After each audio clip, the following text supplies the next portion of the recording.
while you are doing those poses, sometimes it can make you emotional in surprising ways. I think, why am I all of a sudden, I almost feel like crying. It's because really the spiritual and emotional comes from the physical. I remember my friend had a book about yoga, and I think I was about 10 maybe. And I had no idea what that was, but I remember looking at the pictures. I just don't remember having any other contact with yoga besides seeing that book and being interested in it. So it was after I finished school, finished university, worked as a translator, interpreter, and then I became a teacher of English. That interest in yoga somehow kept surfacing. I found this teacher, his name is Duncan Wan, and I started watching his DVDs and just doing it at home mostly. And then I saw that he was going to be teaching in Alaska. It's a one-long flight, but it was worth it. It was worth it. Yoga is freedom. I look at yoga, first of all, as things that you do to your body or with your body that lead you to spiritual change or mental change. And that's what yoga means, right? Originally in Sanskrit, yoga is related to the word yoke, what we use in English, something that binds, something that connects.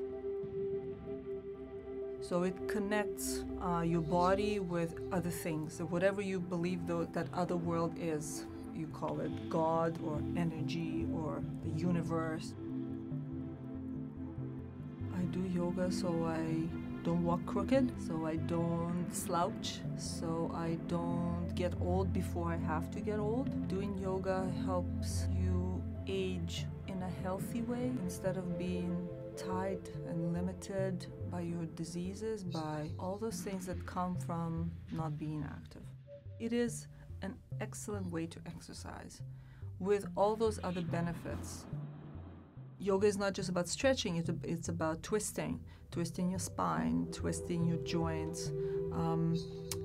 Twisting your spine, they believe that releases a lot of toxins. Again, the less you use your joints, the more they will become they will turn to inflexible little connections between bones which will make you old, which will make you limited, which will make you stay at home and sit in a chair and be pushed around in a wheelchair. When you do it after you didn't do it for some time, which happens a lot to me, you physically feel pleasure. It's a feeling of satisfaction, your body feels good. Of course, you can feel discomfort, you can feel awkward. Oh my God, this is not how this pose is supposed to be. But again, it's not a race sport. You're not competing in a team. Just do what you can, and your body will take you there. Next time, the time after next.